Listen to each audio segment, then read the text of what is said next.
Assalamualaikum warahmatullahi wabarakatuh. Waalaikumsalam. Jangan lupa selalu belajar menjadi manusia. Hari ini saya mau berbincang-bincang lagi sama Mas Arifin. Dan gimana kabarnya Mas Arifin hari ini? Alhamdulillah baik, sehat. Alhamdulillah ya, kita bisa ngopi bareng lagi. Jadi bincang-bincang kali ini saya ingin menanyakan, saya juga ada inspirasi tuh dari teman saya yang sedang mengalami kesusahan lah intinya. Jadi dalam hal ini saya ingin sharing dan bertanya tentang masalah-masalah yang seperti itulah. Jadi dari permasalahan itu kan kita bisa secara kita mengatasi itu kan kita bisa melalui tirakat itu tadi Mas. Kan gitu lah.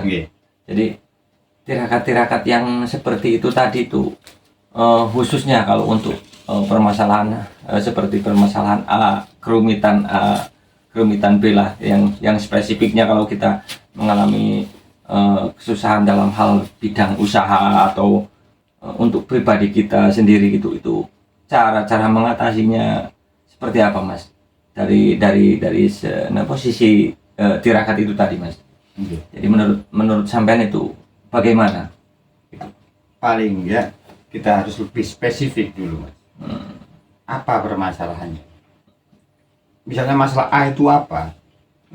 Karena kalau masalahnya tidak spesifik, Ya. istilahnya kita untuk mendapatkan solusi ya nggak bisa.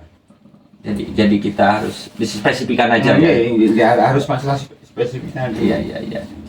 Jadi saya juga ada salah seorang teman lah intinya kan. Dia curhat kepada saya kan.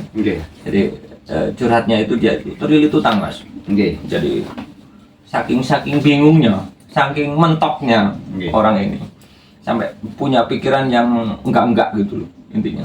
Wah, saya ini gimana? Selalu menyalahkan diri sendiri, selalu intinya putus asa sampai ngomong sama saya itu, aku iki wis kudu bunuh diri ya Mas, cek beres utang-utang begitu Mas. Jadi menurut jenengan itu seperti apa Mas? Kan kita sudah sering lah berkata, ada yang melalui tirakat, ada yang untuk mengatasi hal-hal seperti itu, minimal untuk biar kepercayaan diri kita itu bertumbuh lah, nggak sampai ke arah yang tidak kita inginkan kan gitu.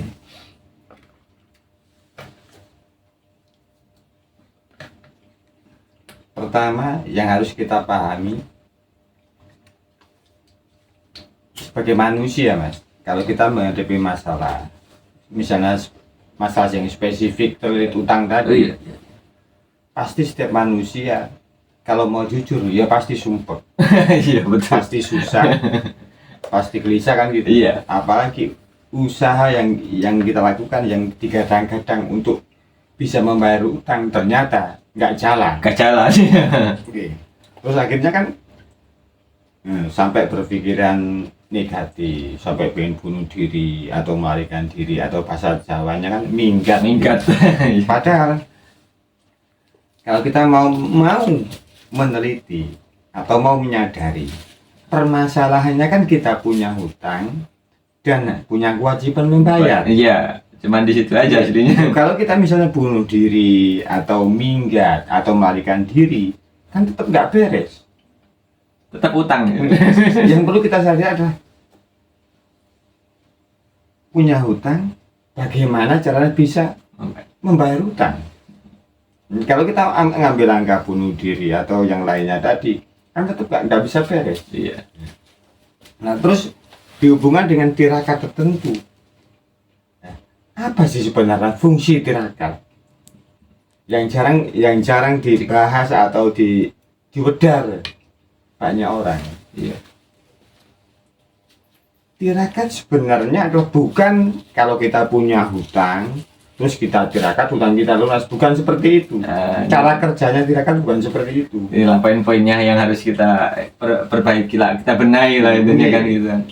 Jadi fungsi dari tirakat artinya kan jalan. Jalan, kita melakukan sebuah ritual tertentu atau doa-doa tertentu agar kita menemukan jalan keluar istilahnya. Kalau dalam ajaran agama Islam bisa lewat puasa, bisa lewat membaca wirid, kan banyak cara. Cuman poinnya di sini tirakat itu bukan untuk memberesi masalah, tapi hakikat dari tirakat yang kita lakukan sebenarnya adalah agar kita mampu menghadapi masalah itu dengan kesadaran 100%. Dengan ketika kita terlilit utang, kita nomor satu kita dengan fungsi tirakat yang kita lakukan, apapun tirakat yang kita pilih, kita bisa menerima bahwa kita gagal. Fungsi tirakat sebenarnya kita bisa menerima dulu. Sebelum ngomongin jalan keluar atau solusi. Bahwa kita harus menyadari bahwa kita punya hutang dan gagal membayar hutang. Nomor satu fungsi tirakat itu seperti itu. Bukan untuk kita tirakat hutang beres, bukan seperti itu cara kerjanya.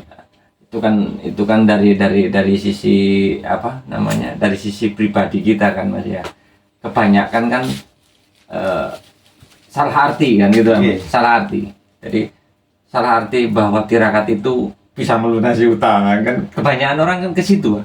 Jangankan orang lain, kita sendiri lah, saya sendiri pribadi kadang-kadang ke arah sana tujuannya kan Mas. Jadi padahal menurut Mas itu tadi, jadi bukan masalah ke arah sananya, tapi untuk menguatkan diri kita supaya bisa melampaui itu kan, melalui. Sebenarnya kan di situ.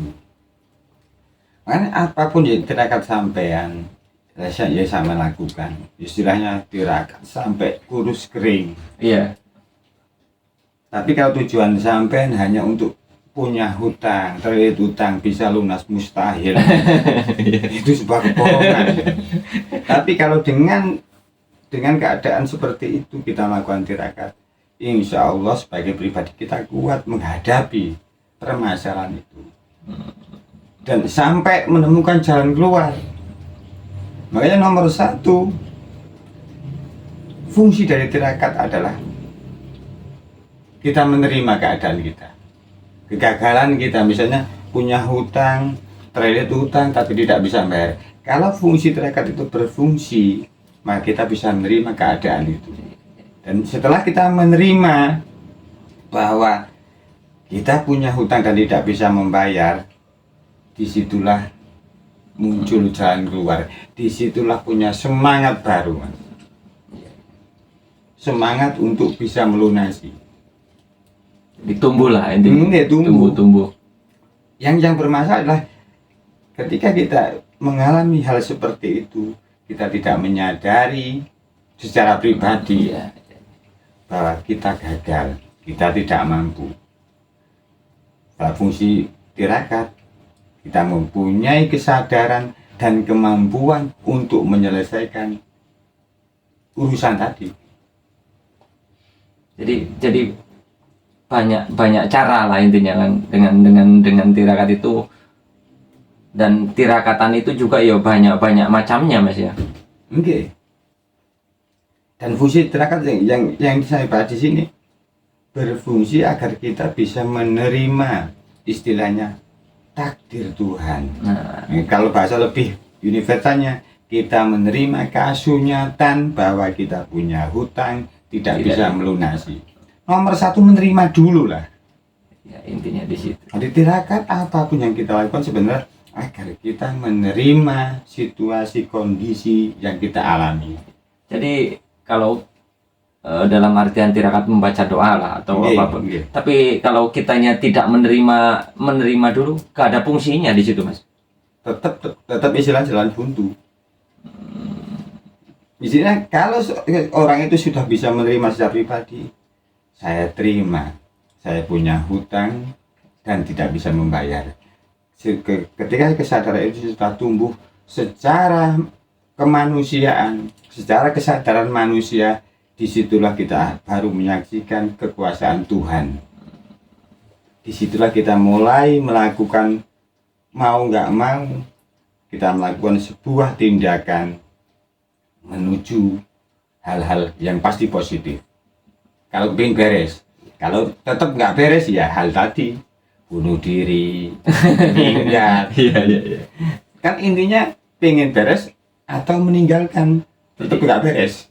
Ada apa namanya? Ada hikmah juga lah intinya Mas ya. Jadi dalam artian kita diberikan hal-hal kayak gitu itu untuk menumbuhkan kita malah lebih dekat sama Tuhan lah intinya ya Mas ya. Kalau ke arah spiritual agama, kita lebih dekat dengan Tuhan sebenarnya. Istilahnya disapa Tuhan. Makanya istilahnya seberat apapun sampean terlilit utang, kalau sampean sudah menerima, ibaratnya air sudah mengalir Mas. Kalau sampean belum bisa menerima keadaan sampean, atau lebih yang umumnya sampean mencari kambing hitam gara-gara si A, gara-gara si B, gara-gara ditipu si A, gara-gara gagal A, pasti tidak akan beres. Makanya semua bentuk tirakat sebenarnya secara pribadi berfungsi kita alhamdulillahirabbil alamin, saya terima keadaan saya. Jadi inti fungsi tirakat itu di situ. Jadi harus kita menerima dulu lah sebelum kita menginjak yang lebih. Soalnya Mas bilang walaupun kita membaca doa atau buat bahasa gampangnya dalam halal itu berpuasa atau sampai kurus kering pun, kalau kita tidak menerima ya sama aja jalan di tempat ya Mas. Sama aja jalan di tempat. Tapi ketika saya sudah menerima, otomatis jalan terbuka. Bisa saya praktekkan. Istilahnya gini loh, nggak usah tirakat yang aneh-aneh, yang berat-berat. Iya. Cukup tiap hari saya terima. Cukup seperti itu sebenarnya. Iya. Kalau kita sudah saya terima, pasti kita diberi kemungkinan jalan yang lebih baik. Okay. Karena nomor satu, setiap permasalahan kan harusnya kita terima. Bagaimana saya ingin yang lain ketika saya ingin memberi sampean sebuah HP misalnya, sebuah contoh analogi sederhana, saya ingin sampean menerima HP dari saya. Ini belum sampean terima, sampean pengen yang lain. intinya begini di situ analogi juga. kan sederhana seperti itu. Bagaimana sampean bisa meminta yang lain dari saya, sedangkan HP yang ingin saya berikan ini belum sampean terima. Jadi kebanyakan tirakat itu di situ malah Mas ya. Kebanyakan ini aja belum diterima udah minta lagi. Intinya kan di situ. Versi jujurnya kalau saya bilang fungsi tirakat itu versi jujurnya gitu Mas. Istilahnya kalau apa itu? Kalau main sugesti, tirakat A untuk bisa menyelesaikan masalah. Oke lah. Membaca A bisa menyelesaikan masalah. Tapi kalau saya jujur, fungsi tirakat itu sebenarnya adalah kita bisa menerima keadaan kita bisa menerima kekurangan kita yang mungkin kita tidak akan bisa menerima itu dalam keadaan tidak terlilit utang, tidak mengalami kebangkrutan, tidak mengalami kegagalan. Terus apa fungsinya untuk menerima? Ketika saya sudah menerima, saya mempunyai kesadaran secara pribadi bahwa kehidupan ini lebih penting, kehidupan ini lebih berharga daripada permasalahan yang kita hadapi. Justru setiap permasalahan yang kita hadapi adalah bukti bahwa kita hidup.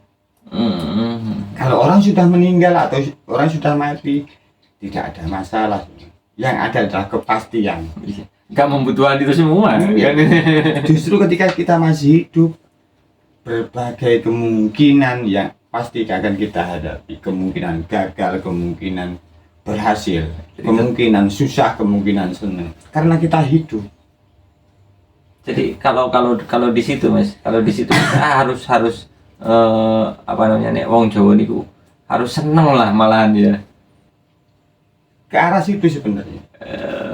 Pada akhirnya kalau kita benar-benar serius melakukan tirakat sesuatu untuk menyelesaikan permasalahan, kalau spesifiknya terlilit utang, terima dulu habis terima kita boleh meminta. Misalnya kalau kita ketika HP-nya sudah sampai terima, saya kan boleh minta apa kepada saya.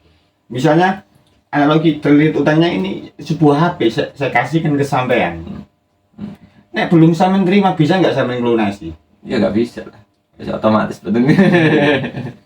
Nah, ini istilahnya kalau saya ngomongin jujur, fungsi dari tirakat yang sebenarnya adalah mengawal kita, menguatkan raga kita, menguatkan pikiran kita, menguatkan hati kita menerima apa yang terjadi di dunia ini adalah istilahnya kembang kehidupan. Jadi perkaranya ya Mas ya, perkaranya hal-hal yang kayak gitu itu intinya tetap dari kesalahan kita sendiri juga ya. Segala sesuatu yang terjadi itu sebenarnya kita sudah membuatnya, Mas. Ketika seseorang terlilit utang, itu sebenarnya dia sudah berproses menuju terlilit utang sebenarnya, cuma kan tidak sadar. Jadi kalau kita sadar, ya malah tambah enak lah ya menjalaninya. Kalau sudah mencapai kesadaran, insya Allah akan mudah untuk menyelesaikan itu. Pasti mudah. Semudah kita ketika akan meminjam uang atau melakukan pinjaman, melakukan utang piutang misalnya, pasti itu, Mas. Karena tidak ada kejadian yang terjadi di muka bumi ini kalau tidak kita yang membuat, istilahnya. Kalau kita tidak melakukan proses menuju terlilit utang.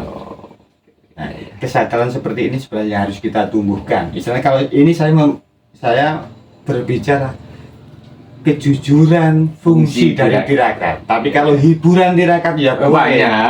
Baca ini sekian biar utang sampai lunas.